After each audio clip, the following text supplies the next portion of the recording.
تو وائلنس کی ضرورت نہیں ہے, بلکہ ساتھ میں بیٹھ جائیں, چائے پی لیں اور ساتھ میں ایک دوسرے کے ساتھ ڈسکس کر لیں. آپ کو سمجھ میں آئے تو قبول کریں, نہ سمجھ میں آئے تو نہ قبول کریں. یہ بہت اچھی ابتدا ہوئی ہے. ایک جرنلسٹ نے ڈیبیٹ کے بعد مجھ سے آ کر یہ پوچھا کہ یہ جو ڈیبیٹ ہوئی ہے اس کا آپ کیا فائدہ دیکھتے ہیں؟ تو میں نے اس سے یہ کہا کہ کم سے کم انڈیا میں یہ پیغام بڑی مضبوطی کے ساتھ گیا ہے کہ اکیڈمک ماحول میں ان سینسٹیو موضوعات کے اوپر گفتگو ہو سکتی ہے. تو اس نے بڑی شاکنگ بات کہی مجھ سے. اس نے کہا انڈیا کا کیا مطلب, ساری دنیا میں ایسا ہی ہے, ڈیبیٹ ان موضوعات پر ہوتی نہیں ہے. میں نے کہا نہیں, آپ غلط ہیں. یورپ میں, امریکہ میں, دنیا کے اکثر ممالک میں ان موضوعات کے اوپر ڈیبیٹس ہوتی ہیں, بڑے ہی اکیڈمک ماحول میں گفتگو ہوتی ہے, دونوں طرف سے دلائل آتے ہیں, اور الحمدللہ ہم حق کا جو مقدمہ ہے وہ بڑے واضح انداز سے پیش کرتے ہیں. ایک جرنلسٹ نے مجھ سے بھی کچھ اسی طرح کا سوال پوچھا تھا. اس نے کہا کہ باقی چیزوں کو چھوڑ کر ڈز گاڈ ایگزسٹ پر ہی کیوں بات ہوئی؟ تو ہم نے کہا کہ بھائی ہمارے نزدیک گاڈ کا ایگزسٹنس جو ہے وہ در حقیقت سب سے بڑا مسئلہ ہے, اور گاڈ پر ایمان لانا یہ سب سے بڑا مسئلہ ہے, چونکہ باقی ساری چیزیں سیکنڈری درجے کی چیز ہے. ہمارے لیے ہم اس دنیا میں آئے ہیں, ہماری زندگی کا پرپس جو ہے وہ اللہ کو راضی کرنا ہے, اللہ کی اطاعت کرنا ہے. تو یہ سوال دراصل اس بنیاد پر مبنی ہے کہ آپ اس چیز کو ایک سیکنڈری اور پرائیویٹ چیز سمجھ رہے ہیں, اور سمجھ رہے ہیں کہ اس کی کوئی خاص اہمیت نہیں ہے, آپ کو صرف مادی اور مٹیریلسٹک جو ہے ترقی کرنی ہے. یہی ورلڈ ویو دراصل جو ہے مغربی دنیا نے دیا ہے کہ کس طریقے سے لوگوں کو مٹیریلزم میں مبتلا کر دیا جائے. اور الحمدللہ اللہ نے چاہا تو یہ ایک بہت بڑا سبب بنے گا کہ لوگوں کو حق ان تک پہنچے اور سمجھیں کہ ہم اس دنیا میں کیوں آئے ہیں اور ہماری زندگی کا اصل مقصد کیا ہے. ضرور, ماشاءاللہ. اچھا, ڈیبیٹ میں کچھ ٹاپکس ڈسکس ہوئے, اور ویسے تو آپ نے ماشاءاللہ وافی شافی جواب دیا وہاں پر, اور میں سمجھتا ہوں کہ جو شخص بھی اس 2 گھنٹے کی ڈیبیٹ کو دیکھے گا تو جن موضوعات کا احاطہ کیا گیا ہے ان موضوعات کے اوپر اس کو اچھی معلومات فراہم ہوگی. لیکن چند باتیں ہیں جن کو ٹائم کی لمیٹیشن کی وجہ سے, اور جو اس وقت جو وائب رہتی ہے اس میں آپ کو 5 باتیں کہنی ہیں, ٹائم کم ہے, اس میں سے 2 باتیں آپ نے کہہ دی اور 3 باتیں رہ گئی, تو اس لیے پوسٹ ڈیبیٹ انالیسس کا یہ فائدہ ہوتا ہے کہ جو بات رہ جائے اس کو بعد میں ذکر کر دیا جائے. جاوید صاحب نے ایک بات کہی, اور وہ یہ کہ مذاہب کی تاریخ چند ہزار سال سے زیادہ نہیں ہے, یعنی وہ 7-8 ہزار سال, اور انسان اس سے پہلے کا ہے. اور یہ جو مذاہب شروع کیے ہیں یہ تعلیم یافتہ لوگوں نے کیے ہیں, لیکن ساتھ میں انہوں نے جو اس کا ایک چیز ایڈ کی ہے وہ یہ کہ مذہب ایک عرصے تک رہا اور اس کے بعد وہ ختم ہو گیا, پھر دوسرا مذہب آیا, پھر تیسرا مذہب آیا. اس سے یہ پتہ چلتا ہے کہ خدا فانی ہے. جی اصل میں ان کی پوری توجہ ٹاپک سے ہٹ کے ریلیجن, چونکہ اکثر وہ ریلیجنس پر ہی بات کرتے آئے, اور مجھے لگتا ہے کہ گاڈ کے ایگزسٹنس پر شاید ان کی پہلی ڈیبیٹ ہے, مجھے نہیں نظر آئی. تو وہ گاڈ کے ایگزسٹنس سے ڈائریکٹ خدا تک, یعنی اصلی بندے سے پہلی ڈیبیٹ ہے. جی, اصلی بندے سے پہلی ڈیبیٹ ہے. جی جی, یہ بہت اہم پوائنٹ ہے. اس کی وجہ یہ ہے کہ یہ جشن ریختہ تو تھا نہیں کہ اس میں مثلا کوئی صحافی خاتون یا کوئی بیٹھ گیا اور اس نے کبھی غالب کا شعر پڑھ دیا اور انہوں نے 5 اشعار کا اضافہ کر دیا, اور پھر مستر کے کچھ اشعار حالت اس طرح شاید وہ یہی سوچ کر آئے تھے, وہ یہ سوچ کر آئے تھے کہ بھئی میں کچھ بھی پھینک دوں گا یا کچھ بھی کہہ دوں گا, تو اس طرح نہیں ہوا کرتا. اور یہ ایک good lesson has been learned, جتنا صرف ان کے ذریعے بلکہ جتنے بھی لوگ تھے کہ جو الہاد کی طرف سے پیش ہوئے تھے آڈینس میں, ان کو بھی یہ پتہ چل گیا کہ اہل مذہب کے پاس جو مقدمہ ہے وہ بہت اسٹرانگ ہے. اور یہ صرف انہی کا نہیں بلکہ پورے ایتھیسٹک ورلڈ ویو کا یہ ایک طریقہ رہتا ہے کہ وہ یہ پریٹینڈ کرتے ہیں کہ ایتھیزم ڈیفالٹ پوزیشن ہے. جی ہاں, جبکہ ایسا نہیں ہے. اگر ہم تاریخ میں دیکھیں تو جو بہت سب سے پہلا جو ملتا ہے ایتھیسٹ یا ایتھیسٹک فلسفی جو ملتی ہے, اگر ہم ہندوستان سے ہی لیں تو تقریباً وہ میرے خیال سے 500 سے 600 بیفور کامن ایرا ہے, اور اس سے پہلے بھی مذاہب کے ہمارے پاس یعنی ٹیسٹیمنیز موجود ہیں, آثار ظاہر ہوئے ہیں, اور پتہ چلا ہے کہ ان سیولائزیشنز کے ہاں اس سے پہلے سے خدا کا تصور موجود تھا. بلکہ ہر مذہب میں اگر خدا کا تصور ہے, صحیح یا غلط اس سے قطع نظر, تو اس کا مطلب تو یہ ہوا کہ جب سے مذاہب ہیں تب سے انسانیت اس بات کے اوپر متفق ہے کہ خدا ہے. خدا کی تشریح میں تو اختلاف ہوا ہے, تو یہ تو یونیورسل ٹروتھ ہوا. صحیح. اور جہاں تک ان کا یہ کہنا ہے کہ مذاہب آئے اور چلے گئے, خدا فانی ہو گیا, تو وہ مذہب غلط تھا اس لیے فنا ہو گیا, اس کا خدا کہاں فانی ہوا, خدا تو باقی ہے, صحیح مذہب آج بھی باقی ہے. ہر مذہب فیت مانگتا ہے. یہ تو ایسے سردرد والی چیز ہے, پتہ نہیں یہ اس کھول میں مبتلا ہیں, اس سے کیوں نہیں باہر آ رہے ہیں. اصل میں ریچرڈ ڈاکنز نے یہ ذکر کیا ہے کہ فیتھ اور بلیف میں فرق ہے. فیتھ وہ ہے جو ارریشنل ہو اور اس کے پیچھے ایویڈنس نہ ہو, اور بلیف یہ ہے جو ایویڈنس بیسڈ ہو, ریشنل ہو, اور خود آپ ایکسپیرینس کر سکتے ہو. تو وہ ان کا اپنا ہے بھی نہیں, انہوں نے وہاں سے لیا اور اس پہ ان کو پورا فیتھ ہے. جی ہاں, اس پہ وہ غور نہیں کر رہے ہیں کہ صحیح ہے کہ نہیں ہے. جی ہاں. تو وہ ہمیشہ سے ہر ڈیبیٹ میں یہی کہتے ہیں, اسی لیے میں نے ان کو واضح کیا کہ بھائی فیتھ صحیح بھی ہو سکتا ہے, غلط بھی ہو سکتا ہے. آپ جو ڈیفینیشن فیتھ کی بیان کر رہے ہیں وہ بلائنڈ فیتھ ہے, اس کو تو ہم بھی نہیں مانتے ہیں. دو باتیں انہوں نے اور کہی ہیں. جی.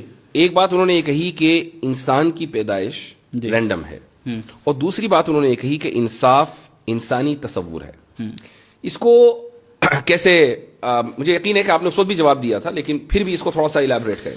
انسان کی پیدائش رینڈم ہے, یہ تو ظاہر ہے کہ ان کے ورلڈ ویو کے اعتبار سے, ہمارے ورلڈ ویو کے اعتبار سے بالکل واضح ہے کہ ہم اس دنیا میں ایک مقصد کے تحت بھیجے گئے ہیں. اب ان حضرات کی طرف سے سوال یہ ہوتا ہے کہ بھئی اگر ہم بھیجے گئے اس دنیا میں تو خدا نے ہم سے پوچھا کیوں نہیں, اسی لیے وہ اپنے آپ کو کہتے ہیں کہ ہم رینڈملی آ گئے. تو یہ سمجھنا چاہیے بھئی خدا کا اور انسان کا درجہ کیا ہے. وہ خدا ہے, آپ کا امپلائی تھوڑی ہے جو آپ سے پوچھے گا. تو ہم اس دنیا میں آئے, یہ آپ کو لگ رہا ہے کہ رینڈم ہے, جبکہ ایسا نہیں ہے, ایک مقصد کے تحت آئے. دوسری بات یہ کہ جو رینڈمنس ہے نا, تو اس کا جو پوائنٹ آف ریفرنس ہے وہ ہم ہیں, خدا نہیں ہے. صحیح. یعنی ہمارے لیے ایک انسان کی پیدائش رینڈم ہے, کسی کو پہلے سے پتہ نہیں ہوتا کہ 10 سال کے بعد کون اس دنیا میں آئے گا. ہمیں ایسا لگتا ہے کہ رینڈملی کوئی انسان آ گیا, لیکن خدا کے لیک آف انفارمیشن. ایگزیکٹلی. تو یہ تو آرگیومنٹ فرام اگنورینس ہے. آرگیومنٹ فرام اگنورینس ہے. اور یہ چیز میں نے اپنے اوپننگ اسٹیٹمنٹ میں بتائی تھی کہ یہ جو یا تو آرگیومنٹ فرام اگنورینس ہی ہوگا ان کے جواب کی بنیاد, یا پھر یہ کہ وہ ڈاگمیٹک آنسر دیں گے. انصاف انسانی تصور ہے, یہ تو سمجھ میں آ گیا, وہ آگے پیچھے کرتے رہے. انصاف انسانی تصور ہے, اور انہوں نے کہا کہ نیچر میں انصاف نہیں پایا جاتا ہے. تو میں نے کہا کہ اگر نیچر میں انصاف نہیں پایا جاتا ہے تو اس کا مطلب انصاف کا نہ ہونا نیچرل ہے. تو آپ کیوں اسٹرائیو کر رہے ہیں انسان کو لانے کے لیے, انصاف کو لانے کے لیے؟ اور انصاف اگر لوگوں کا بنایا ہوا ہے تو پھر مسئلہ وہی آبجیکٹو اور سبجیکٹو والا آتا ہے کہ آپ کیسے ڈیسائیڈ کریں گے کہ انصاف اچھی چیز ہے یا بری چیز ہے. آپ کے نزدیک انصاف اس لیے اچھی چیز ہے چونکہ سوشل کنسنسس ہے.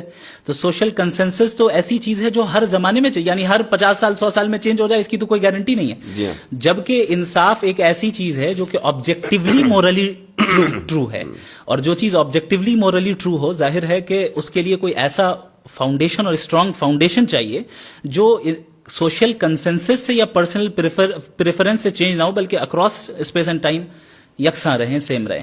انصاف نیچر میں موجود نہیں ہے اور انسانی تصور ہے, یہ دراصل خدا کے وجود کی دلیل ہے. وہ اس طریقے سے کہ اگر انصاف across the natural world exist کرتا, جانوروں میں ہوتا, شیر پرندوں میں ہوتا اور پتھروں میں ہوتا, تو آپ یہ کہہ سکتے تھے کہ بھئی دنیا, انسان اس دنیا کا حصہ ہے تو اس میں بھی ہے, لیکن کہیں نہیں ہے, انسان میں ہے, اور انسان ہی مکلف ہے. تو اس سے یہ ثابت ہوا نا کہ یہ بائی ڈیزائن ہے, بائی ایوولوشن نہیں ہے. صحیح. تو یہ ایک بہت مضبوط دلیل ہے جو وہ ہمیں ہمارے ہاتھ میں پکڑا رہے ہیں کہ یہ دلیل آپ میرے خلاف دے دیں. اچھا, ایک اور جو مسکنسیپشن ہے ایتھیسٹ کا, میرے خیال سے اس کو کلیئر کرنا بہت ضروری ہے, اور وہ یہ ہے, اور مجھے اس کا اندازہ ہے کہ اس وقت اس کو کلیئر نہیں کیا جا سکتا تھا چونکہ ہماری جو ڈیبیٹ ہے وہ ایگزسٹنس آف گاڈ پر ہے یا تھی, وہ مذہب کے اوپر نہیں تھی.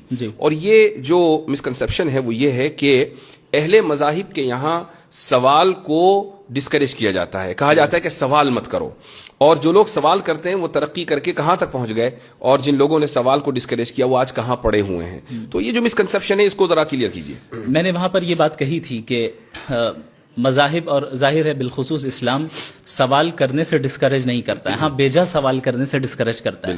تو صحیح سوال اور غلط سوال, کہاں سوال کرنا چاہیے کہاں نہیں کرنا چاہیے, یہ دراصل فرق ملحوظ رکھنا چاہیے. اب ایک انسان اللہ سے بیجا سوالات کریں جیسے کہ وہ کرتے آئے ہیں, ولیعذ باللہ ان کے الفاظ ہیں کہ اگر وہ ہے تو پھر اس کی کیا مجال ہوگی, میں پوچھوں گا اور یہ کروں گا, تو ظاہر ہے یہ بیجا چیزیں ہیں. تو یہاں پر آپ کو سوال کرنے کی اجازت نہیں ہوگی, چونکہ جب آپ نے گاڈ کے ایگزسٹنس کو تسلیم کر لیا تو آپ نے اس کی اتھارٹی کو مان لیا ہے. اب جس کی اتھارٹی کو آپ نے تسلیم کر لیا ہے تو اب اس سے سوال نہیں ہوگا. ہاں لیکن اس اتھارٹی کو تسلیم کرنے کی تلاش میں جب تک آپ اس راستے میں ہیں, ظاہر ہے سوال کرنا, اسی لیے قرآن کہتا ہے فَاسْأَلُوا أَهْلَ الذِّكْرِ إِن كُنتُمْ لَا تَعْلَمُونَ, کہ تم علماء سے سوال کرو, اہل علم سے سوال کرو, جاننے والوں سے سوال کرو اگر تمہارے پاس علم نہیں ہے. تو یہ بھی دراصل ایک ڈوگمیٹک آرگیومنٹ ہے جو ایتھیسٹک دنیا کی طرف سے اٹھایا جاتا ہے کہ مذہب تو سپریس کرتے ہیں. اچھا ایسا ہو سکتا ہے کہ ماضی میں بہت سے مذاہب ایسے گزرے ہوں اور ابھی بھی ایسے مذاہب ہوں جو ان چیزوں کو ڈسکریج کرتے ہوں, لیکن اگر ظاہر ہے اگر وہ کرتے ہیں تو ہم تو اسے سپورٹ نہیں کرتے. ہم تو جو اس مذہب کے قائل ہیں جو صحیح مذہب ہے. جو میں نے بھی کہا کہ اس وقت اس سوال کا جواب اس طریقے سے دینا ممکن نہیں تھا چونکہ ڈیبیٹ ریلیجن پر نہیں ہے, ورنہ قرآن کریم نے واضح طور سے کہہ دیا کہ لا تسألوا عن اشیاء ان تبد لکم تسؤکم. یہ ان تبد لکم تسؤکم کا جو اضافہ ہے وہ خود بتا رہا ہے کہ مطلق سوال سے منع نہیں کیا جا رہا ہے بلکہ ایسے بیجا سوالات سے منع کیا جا رہا ہے جو نقصان دہ ہیں, وہ خود آپ کے لیے نقصان دہ ہیں. تو یہ جو ان لوگوں کی طرف سے ایک مسکنسیپشن پھیلایا جاتا ہے اس کو ٹھیک کرنا بہت ضروری تھا. اسی طریقے سے اگر آپ ہماری ہسٹری کو دیکھیں, خدا کی ذات اور خدا کی صفات کے تعلق سے میں سمجھتا ہوں کہ جتنا ڈسکشن ماضی میں ہو چکا ہے بالکل ابتدائی دور میں معتزلہ کے دور میں اور اس کے بعد, تو وہ پورا کا پورا رچ ٹریڈیشن اور کلچر یا کہنے کہ پورا لٹریچر وہ آج بھی ہمارے پاس موجود ہے. اور بہت سے کریکلمز میں جو اسلامک ٹیچنگ کے اسلامک اسٹڈیز کے کریکلمز ہیں ان میں پڑھایا جاتا ہے. آپ دیکھیں کہ معتزلہ نے سب سے پہلے صفات کا انکار کیا. کیا آپ یہ کہہ سکتے ہیں کہ بھائی آج کوئی ایسا کر کے دکھا دے؟ بھائی معتزلہ نے اللہ تعالیٰ کی ذات کو صفات سے ڈیٹیچ کر دیا اور کہا کہ اس کی کوئی صفت نہیں ہے, تو کیا ان کی گردنیں مار دی گئیں یا یہ کہا گیا کہ تمہیں سوال کرنے کا حق نہیں ہے؟ تو یہ ایک بہت ہی بڑا دھوکہ ہے کہ جو ان لوگوں کی طرف سے پھیلایا جاتا ہے. جی ہاں, ایک بڑا بچکانا سوال آیا اور میں تو بہت زیادہ حیرت زدہ رہ گیا, اور یہ حیرت کی وجہ یہ رہی کہ جب میں نے اس موضوع کے اوپر کام کرنا شروع کیا آن لائن اور سوشل میڈیا کے اوپر میں آیا, تو بالکل ابتدائی دنوں میں غالباً یہ بات ہے 2016 یا 17 کی, تو اس وقت جو بہت لو آئی کیو قسم کے اسلاموفوبز ہوا کرتے تھے وہ آ کے یہ سوال کیا کرتے تھے کہ قرآن میں ڈائناسور کا تذکرہ کیوں نہیں ہے. بڑے تعجب کی بات ہے. میں حیرت زدہ رہ گیا کہ جاوید صاحب ابھی تک ایوالو کیوں نہیں کر پائے اکیڈمیکلی. اصل میں اب تک وہ رسل کو ہی پڑھ رہے ہیں. وہ اب تک رسل تو کو ہی پڑھ رہے ہیں. جی ہاں, تو آپ کا جو جواب تھا وہ بڑا زبردست تھا ماشاء اللہ, کہ قرآن ہدایت کے لیے ہے, وہ جیوگرافی یا زوالوجی یا اس طرح کے مضامین کو کور کرنے کے لیے نہیں ہے. کچھ چیزوں کا اس میں مظاہر فطرت کے تحت تذکر آ گیا, وہ بات الگ ہے. اچھا, اب آ جاتے ہیں ہم اس عظیم الشان لفظ کی طرف کہ جس کو ہمارے جاوید صاحب آخر تک سمجھ نہیں پائے. کنٹینجنسی. جی ہاں, کنٹینجنسی. کہیں میں نے وارن کر رہا ہوں کہ کہیں لوگ جاوید صاحب کی چڑ نہ رکھ دیں کنٹینجنسی, ان کے ہاں نیچے جا کے ٹویٹر کے اوپر یہ لفظ ٹائپ نہ کرنے لگیں. یعنی میں انکریج نہیں کر رہا ہوں, please don't take me wrong, لیکن ایسا ہو سکتا ہے. اس کی وجہ یہ ہے کہ یعنی ایک بہت ہی معمولی آرگیومنٹ, معمولی ان دا سینس کہ تمام داعین جو اس میدان میں کام کر رہے ہیں, جتنے بھی دعات ہیں یا جو ڈیبیٹس کرتے ہیں, جن کو ان موضوعات سے دلچسپی ہے, چاہے وہ اس طرف کے ہوں یا اس طرف کے, یعنی وہ مسلمان ہوں یا غیر مسلم ہوں, وہ آرگیومنٹ آف کنٹینجنسی سے واقف ہیں. جی, آپ ایک نہ بڑا چہرہ ہیں الہاد کا اس ملک میں, اور آپ ڈیبیٹ کرنے کے لیے آئے ہیں اور نیشنل پلیٹ فارم کے اوپر ڈیبیٹ کرنے کے لیے آئے ہیں. راجدھانی سے وہ میں ڈیبیٹ ہو رہی ہے اور آپ یہ نہیں سمجھ پا رہے ہیں کہ آرگیومنٹ آف کنٹینجنسی ہوتا کیا. اور جبکہ ایکسپلین کیا گیا کئی مرتبہ اردو میں بھی اور ہر طریقے سے, آپ نے بھی کھڑے ہو کر سوال کیا ان سے اور انفینٹ ریگریس کو سمجھانے کی کوشش کی, لیکن اس کے بعد بھی نہیں سمجھ سکے. بڑا تعجب ہے. میں سمجھتا ہوں کہ اب جس عمر میں وہ پہنچ گئے ہیں, جیسے اب ظاہر ہے ایتھیسٹک ورلڈ ویو الگ ہے, ہمارے ورلڈ ویو میں جب اس عمر کے میں کوئی پہنچ جائے اور دیندار ہوں تو ہم پھر ان کو کہتے ہیں کہ گوشہ نشینی اختیار کرتے ہیں وہ حضرات اور دعا کرتے ہیں, ہم ان سے دعا کی درخواست کرتے ہیں. اب انہیں اپنے ورلڈ ویو میں گوشہ نشین بن جانا چاہیے. اب جو ہے وہ ان چیزوں میں نہیں پڑنا چاہیے, بلکہ توجہ دیں اور کوشش کریں کہ بھئی کیا بات ہے, حقیقت کو تلاش کرنے کی کوشش کریں, اپنے حد تک رکھیں. کیونکہ ایک ڈیبیٹ کے اندر الیکٹران اور نیوٹران کی تسبیح پڑھیں. ایک ڈیبیٹ کے اندر 2 گھنٹوں کے اندر کتنی جگہ وہ اپنے آپ کو کانٹراڈکٹ کر رہے ہیں. اگر ہم اس کو ریکیپ کریں اور دیکھیں, جب ہم مورالیٹی کی بات کرنے آئے تو وہ کہہ رہے ہیں کہ سوسائٹی سے مورالیٹی طے ہوگی, تو ہم نے کہا آپ نازی جرمنی کو سپورٹ کرتے ہیں. نہیں, پلانٹ ارتھ, تو پلانٹ ارتھ میں جو ہے اکثریت جو ہے مذہب خدا کو مانتی ہے, آپ نہیں مانتے, پھر لاسٹ میں کہہ رہے کہ میں میجورٹی والی بات واپس لیتا ہوں. وہ بہت اہم پوائنٹ ہے, بہت اہم پوائنٹ ہے. اچھا, یہ جو آرگومنٹ آف کنٹینجنسی ہے یقیناً لوگوں نے اس کو سمجھ لیا, لیکن پھر بھی ہمارے ناظرین کے لیے اس کو مختصر انداز میں سمجھائیے. دیکھیں, اس کائنات کی ہر چیز کنٹینجنٹ ہے. اس کا مطلب یہ ہوتا ہے کہ یہ ایگزسٹ کر بھی سکتی تھی اور نہیں بھی کر سکتی تھی, یعنی اس کا ایگزسٹ کرنا کوئی نیسیسری چیز نہیں تھی. اور اگر ایگزسٹ کرتی تو ڈفرنٹ لاز کے ذریعے بھی کر سکتی تھی. یعنی ابھی جو لاز آف نیچر چل رہے ہیں, ہو سکتا ہے کوئی اور لا آف نیچر ہو. علم کلام کے طلباء کے لیے اضافہ کر دوں, اسی کو ممکن الوجود کہا جاتا ہے. ممکن الوجود عدم ہو سواء. جی, تو جو ممکن الوجود ہوگا, جو کنٹینجنٹ ہوگا, وہ ظاہر ہے کسی اور کے اوپر ڈیپینڈنٹ ہوگا اپنے ایگزسٹنس میں. تو اب وہ کس کے اوپر ڈیپینڈنٹ ہے؟ ہم یہ دیکھیں گے کہ بھائی کیا وہ چیز بھی کنٹینجنٹ ہے، ممکن اچھا، الوجود اور ہے. یہاں پر بھی اس کا اضافہ ضروری ہے. لوگ کہیں بھائی کیوں ہوگا؟ اس کی وجہ یہ ہے کہ جب ایک چیز کا وجود اور عدم دونوں برابر ہیں، جی. یہ ترازو کے دو پلڑے ہیں، جی. تو کسی ایک پلڑے کو بھاری ہونے کے لیے اس میں وزن ڈالنا ضروری ہے. یہ وزن ہے ارادے کا. صحیح. تو کسی نے تو ارادہ کیا ہوگا نا، کہ جس نے عدم پر وجود کو ترجیح دی ہوگی. اس لیے کنٹینجنسی ہے. جی آگے بالکل. بولیے. تو یہاں سے عقلی طور پہ لاجیکلی ہم اس نیسیسری بینگ تک پہنچتے ہیں جو واجب الوجود ہے، یعنی جس کا ایگزسٹ نہ کرنا ناممکن ہے. چونکہ اگر وہ ایگزسٹ نہ کرے تو ظاہر ہے یہ ساری چیزیں وجود میں نہیں آ سکتی. اور اس واجب الوجود ذات کا انڈیپینڈنٹ ہونا، اٹرنل ہونا، نالجبل ہونا، سیلف سفیشینٹ ہونا اور ایک ہونا یہ زیادہ یہ بالکل ضروری ہے. تو یہ جب باتیں میں نے کہی تو لاسٹ میں یہ کہہ رہے ہیں کہ ان کے نزدیک تو عقل سے ہم خدا کو جان ہی نہیں سکتے. یعنی یہ کانٹرڈکشن ہے. یعنی پورا آرگیومنٹ اس پہ تھا کہ عقل کے ذریعے ہم خدا کے ایگزسٹنس کو کیسے جانیں، اور آپ وہ نہیں سمجھ پا رہے ہیں، اور اخیر میں کہہ رہے ہیں آپ تو کہہ رہے ہیں کہ عقل سے ہم سمجھ نہیں سکتے. تو میرے خیال سے یہ ان کی عمر کا تقاضا تھا. اور اسی طریقے سے وہ انفینٹ ریگریس اور تسلسل کو بھی نہیں سمجھ پائے. بلکہ حیرت ناک بات یہ کہ جب میں نے ان سے یہ سوال کیا کہ آپ اس کو درست سمجھتے نہیں، تو انہوں نے کہا میں درست سمجھتا ہوں. میرے خیال سے وہ سمجھ ہی نہیں پائے انفینٹ ریگریس کیا ہے، اس لیے انہوں نے کہہ دیا. اور آپ نے بڑی اچھی مثال دی کہ کئی سارے شعراء ایک ساتھ پوئٹس کھڑے ہوں اور مان لے جاوید اختر صاحب سب سے آگے ہوں، اور وہ کہیں کہ میں اس وقت تک پوئٹری نہیں لکھوں گا جب تک پیچھے والا نہ لکھے، اور وہ کہے کہ میں نہیں لکھوں گا جب تک پیچھے والا نہ کہے. تو یہ تسلسل ہو جائے گا. تسلسل باطل ہے. اس طریقے سے چلتا رہا اینڈلیسلی، اور اگر کہیں ہم نہیں رکیں گے تو پوئٹری ایگزسٹنس میں ہی نہیں آئے گی. یعنی پوئٹری اگر ایگزسٹنس میں آئی، اس کا مطلب کوئی ایک ایسا پوئٹ ہے جو اپنے پیچھے والے پہ ڈیپینڈ نہیں کرتا ہے، وہ انڈیپینڈنٹ ہے. بالکل. اسی طریقے سے اگر اس یونیورس کے جو کازز ہیں، اگر یہ انفینٹ ریگریس آف کازز ہوتا تو ہم اور آپ یہاں پہ آج موجود ہی نہیں ہوتے، پوڈ کاسٹ ہی نہیں کر رہے ہوتے. ہم یہاں موجود ہے، اس کا مطلب کوئی ایک انڈیپینڈنٹ ذات ہے جو کسی اور کے اوپر ڈیپینڈنٹ نہیں ہے، اس نے اپنے ول سے جو ہے ڈیسیجن لیا ہے. علم کلام کے طلباء کی آسانی کے لیے کہہ دوں کہ اگر علت اولا نہ ہو تو معلول اخیر نہیں ہو سکتا. ماشاءاللہ. تو اچھا یہ بتائیں کہ اس میں علم کلام کا کتنا رول رہا آپ کی ڈیبیٹ میں، آپ کے لیے؟ پورا علم کلامی تھا اور کیا تھا. ایک ہے آپ اس کو پریزنٹ کر رہے ہیں ماشاءاللہ، اور ایک یہ کہ علم کلام کے جو مباحث ہیں جیسے تسلسل ہے، دلیل توقف ہے، یہ تو ماشاءاللہ چونکہ آپ نے اس سے استفادہ کیا ہے تو یہ بڑی خوش آئند بات رہی. اور اس کی وجہ یہ ہے کہ علم کلام کو فرسودہ علم سمجھا جانے لگا تھا. میں سمجھتا ہوں کہ علم فرسودہ نہیں، البتہ اصطلاحات ضرور فرسودہ ہو گئی ہیں. ان کو تھوڑا سا ریفائن کرنا چاہیے اور جدید علم کلام کی طرف لانا چاہیے. یہی بات ہے کہ جب ہم علم کلام کی تجدید کی بات کرتے ہیں نا، تو تجدید لسان یعنی زبان کی تجدید کو چھوڑ کر ہم کانٹینٹ کی تجدید پر چلے جاتے ہیں. ہاں یہ ایک پرابلم ہے. تو لوگ یہی نہیں سمجھتے کہ علم کلام کی تجدید کا کیا مطلب ہے. یعنی میں اس بات سے متفق ہوں کہ آج کی آپ کی جو ڈیبیٹ کامیاب رہی ہے وہ اس لیے کہ جو ٹرمینالوجیز دقیق مباحث علم کلام کے اندر پائے جاتے ہیں عربی میں، آپ نے ان کو انگلش کے قالب میں ڈھال کر لوگوں کے سامنے پیش کیا اور لوگوں کو سمجھ میں آ گیا. اگر آپ تسلسل اور دور اور دلیل توقف اور یہ سب کہہ رہے ہوتے اور معلول اخیر اور علت اولا، تو یا تو میں سمجھ رہا ہوتا یا آپ سمجھ رہے ہوتے. صحیح بات ہے.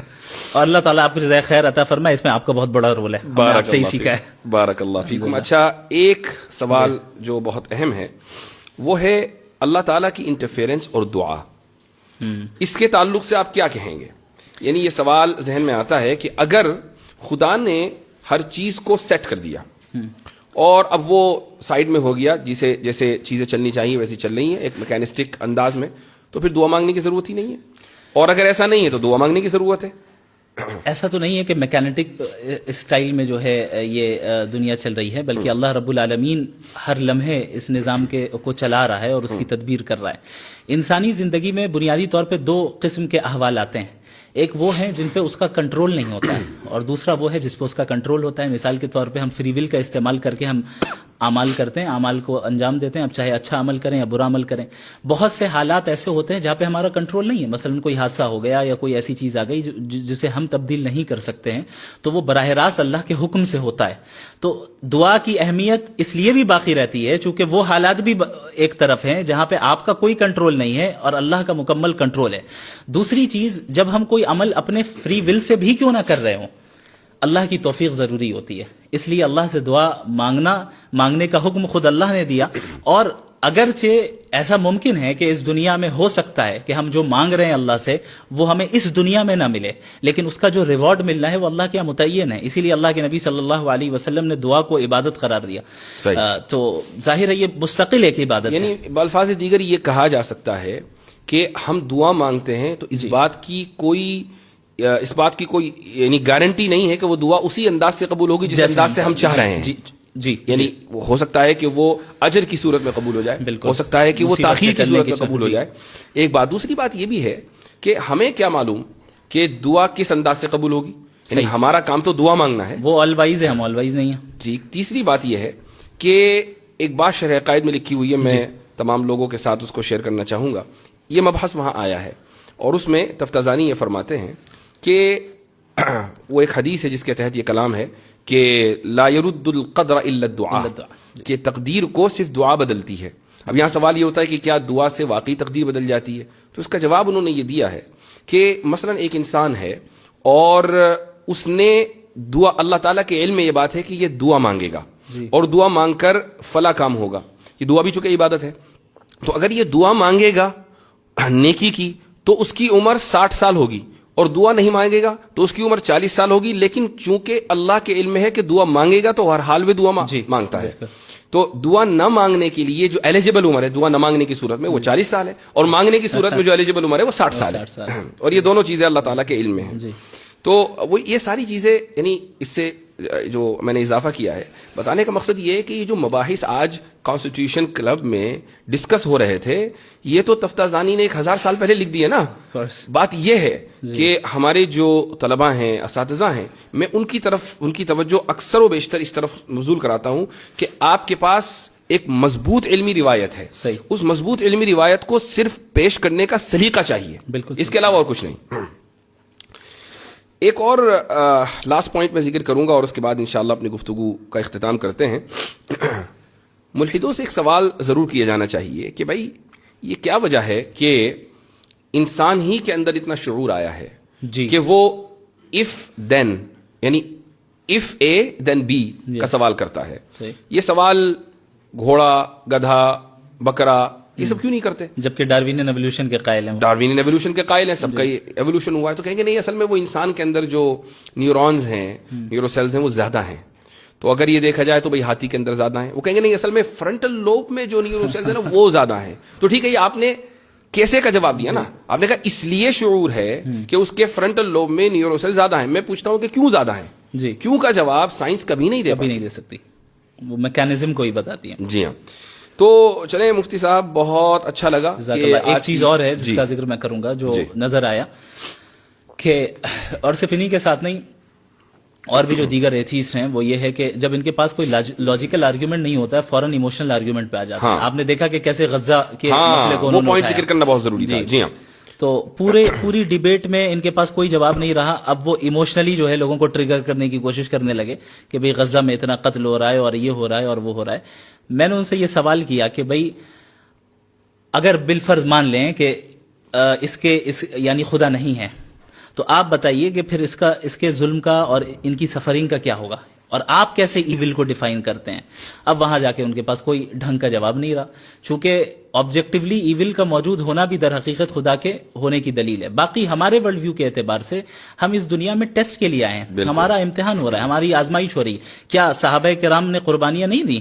جس طرح آج غزہ کے مسلمان قربانی دے رہے ہیں, صحابہ نے بھی دی, اور تاریخ اسلامی میں سب نے دی. اور الحمدللہ ابھی بھی جو غزہ میں شہید ہو رہے ہیں وہ دین سے دور نہیں ہو رہے اور دین سے قریب ہوتے چلے جا رہے ہیں. صحیح بات ہے. جی. اچھا, یہ لوگ یہ سمجھ رہے ہیں, بہت سے لوگ یعنی ملحدین میں سے, کہ بھئی آپ نے غزہ کی جو جینوسائیڈ ہے اس کو جسٹیفائی کر دیا. یہ اصل میں ان کا اسے کہتے ہیں اسٹرومین فیلیسی. جی. کہ جہاں where you must represent your opponent. جی ہاں, آپ اپنے سامنے والے کو مس ریپرزینٹ کرتے ہیں. بھائی ہم سے زیادہ اور کون امپیتھی رکھے گا غزہ والوں سے؟ آپ تو ایک ملحد ہیں, ایک ایتھیسٹ ہیں, آپ کے پاس تو مورالیٹی کی کوئی بنیاد ہی نہیں ہے, آپ تھوڑی رکھیں گے. یعنی ان کا جو پورا آرگیومنٹ ہے غزہ کے تعلق سے وہ اس مفروضے کے اوپر مبنی ہے کہ چونکہ اللہ تعالیٰ قادر مطلق ہے, پوائنٹ اے. پوائنٹ بی, چونکہ آپ دعا مانگ سکتے ہیں. پوائنٹ سی, تو آپ دعا مانگ کے رکوا دیں. یہ کیوں نہیں کروا رہے ہیں؟ یہ تو سمجھ رہے ہیں کہ آٹومیٹک جیسے بٹن کو دباتے ہیں ویسے ریموٹ کی طرح اللہ کام کرے, ولیعوذ باللہ تعالی. پوائنٹ اے قادر مطلق ہے, اس میں کوئی شک نہیں ہے. پوائنٹ بی ہم دعا مانگتے ہیں, اس میں کوئی شک نہیں ہے. لیکن پوائنٹ سی کہ ہم دعا مانگ کر کام کروا دیں, ان دو شروع کے مقدمات اور تیسرے مقدمے میں کوئی تلازم نہیں ہے. صحیح. اللہ اس وقت کرے گا جب وہ جانتا ہے کہ بہتر ہو, اور جب وہ کرنا چاہے گا ہمارے اعتبار سے نہیں کرے گا. بالکل. ماشاءاللہ. ایک مرتبہ پھر آپ کے توسط سے پوری امت کو مبارکباد. جزاکم اور اللہ یہ خیرا. ایک بہت بڑا دن ہے اور بہت بڑا ایونٹ ہے. الحمدللہ. اور الاسلام یعلو ولا یعلى علیہ وقل جاء الحق وزهق الباطل ان الباطل كان زهوقا. جزاكم الله خير بارك الجزاء. الله فيكم. بل نقذف بالحق على الباطل فيدمغه فإذا هو زاهق ولكم ولكم الويل الويل مما مما تصفون. تصفون. جزاكم الله خيرا.